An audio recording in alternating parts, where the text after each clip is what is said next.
Good morning, Philippines. Grab your coffee and let's have a chat.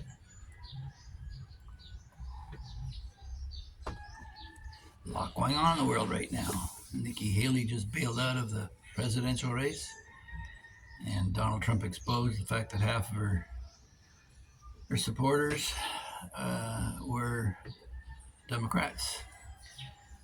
America has been in this mess for a long time, and people would go on about unfair attacks on America or whatever. But you are the masters of your own downfall. Um, you're in large part illiterate when it comes to history, and you can't be blamed for not seeing this coming if you're ignorant to it. But the only thing you can be blamed for is your own ignorance. As a Canadian, we can be kind of smug saying, we're the only ones that ever defeated America, but that wouldn't be quite true either because it was British forces along with the natives that went down to Washington and burned their White House, and all their generals ran away.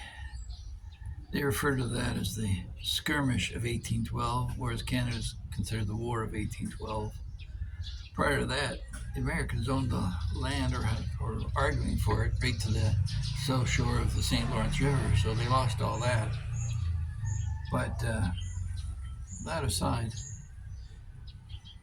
the United States was founded on a principle mainly of expediency. George Washington switched sides. Benedict Arnold was a traitor to one. The United Empire had to flee the country, and now you're looks like you're going through the same thing again, only maybe for different reasons, because there's such an influx of people who are not indoctrinated to the American spirit, as you call it, that your culture, whatever is left of it, is being eroded, and that's why a lot of Americans and Canadians are bailing out other countries because they see the pending collapse coming. Whether it'll be this year, next year, or in 5 years, it's going to come eventually. One thing the American system does recognize about history, though, even though the population may be ignorant of it, is that in other civilizations, if you had a large military and threatened to crush the people who you owed money to, it allowed you some leverage in your payment schedule. Um, I think it was the Romans that went in and wiped out their money lenders that they owed money to, but eventually it catches up to you, and that's what's happening with BRIC right now.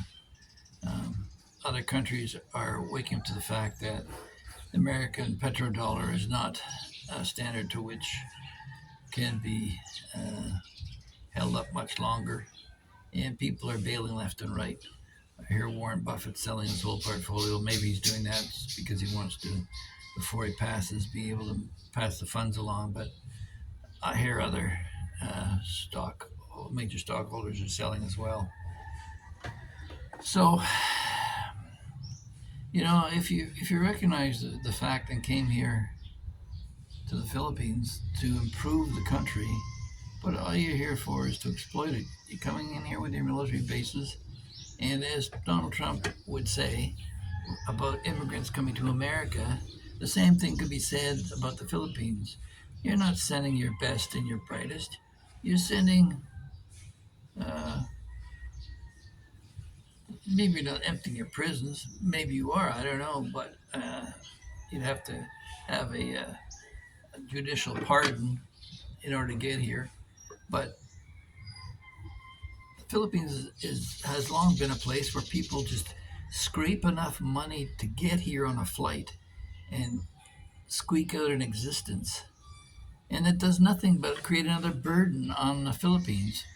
Um, Unless you're here to come and contribute something to the economy, um, buy your wife a house or buy into a business or support local businesses or even open a business yourself. As a retiree, I'm not interested in opening my own business again. I've done enough of that. But certainly, I see a lot more younger bloggers coming here trying to set up list of subscribers that can support them in their nomadic travels as digital nomads. But um, basically, they're exploiting the people and the culture of the Philippines. Personally, and I'm not going to be popular for saying this, I'd like to see the Philippine government require a more substantial deposit for people coming into the country to ensure that any deportations or expenses relative to an expat can be paid for by the expat and not subsidized by the Philippine people. When you go into a Philippine hospital as an aging older man, you're taking away a bed from a Filipino who needs it. And um, people know you're here because it costs less for surgeries and medications and all the rest of it. But that's a form of exploitation as well. And getting back to my point about having the capacity to destroy your creditors militarily, for ever since the Second World War, you know it yourself that you've been causing and meddling in other nations under the premise of bringing democracy, which is a big farce, and everyone knows it.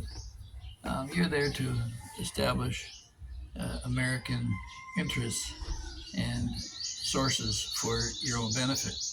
And that's why countries like Russia finally woke up, China's waking up. North Korea has always been a rabid dog in your back pocket that I thought under Donald Trump that when they met that they might soften their load. But in fact, when they see the flip-flops of your system where you can have someone who brings peace and the next thing you got is a warmonger who's back at it all over again. And I don't blame the American people either for being the suckers they are, because we're not dealing with America, we're dealing with the military-industrial complex, which you were warned at the end of the Second World War by Dwight Eisenhower that this was coming. And the Federal Reserve, you don't control your own currency. You're a private corporation. It's not. There's no United in the United States of America. In fact, they're the melting pot. They keep stirring the pot, trying to create divisions. Nobody cares if you're gay or straight or black or white or Chinese. People just want to live in peace. They want to be able to provide for their families and take care of future generations, their children and their grandchildren. But meanwhile, you provide the mechanisms for divorce by making it more profitable for a woman to kick her husband out and live off the dole than it would be for her to try and get along. So, yeah, we've got quite a few problems coming at us all at once, and the whole thing is about to collapse. And I don't want to be the site for negativity, but I don't see a good end to all this, and I'm hardwired to try and defend others and speak up. As Paul McGill just told me, being silent is not my best attribute. So, yeah, I'll continue to speak out. But today's kind of a weary day. The batteries are kind of low. I found the whole analysis by the media still refuse to acknowledge that the policies of Donald Trump have done well for your country, and they're talking about he must be stopped at any price. Well, where's your democracy in that? So, yeah, I guess I was triggered when I saw the British expats video talking about why he talks about Americans so much. But if you can grasp the fact that 22 million Russians died to save the world from Nazi Germany, if you can resolve the fact that it was a Russian commander who decided not to launch a strike against America in a nuclear exchange at the time of the Cuban Missile Crisis, people stand up. Instead of this, you plant Navalny and pretend he's some kind of Russian dissident when it's becoming quite clear that he was a plant by MI6 and the CIA. And Nord Stream pipeline, why would Putin blow up his own pipeline? I mean, people of common sense, I don't know, some of us figure it out, but there's no joy in knowing the truth because you still have to try and communicate that to the rest of the idiots that refuse to recognize it. And they're going to probably double down now because of Trump's recent Supreme Court winnings and him just blasting it out in the Republican primary and try and focus on the difference between a Democrat and a Republican. But really, there is no difference. Doesn't matter which one you vote for. But I'd vote for the renegade. I'd vote for Trump for sure. At least you got a chance to topple the system and making it better. But maybe that'll never happen. Maybe it'll come from outside forces. You know, this BRIC issue is more than just about the dollar. It's about trade. You know, the third world is now developed. China's rebuilt, Japan's rebuilt, China's rebuilt. China's got the fastest growing middle class in the world, despite all the gloom and doomers who say their society's about to collapse. But the bottom line is,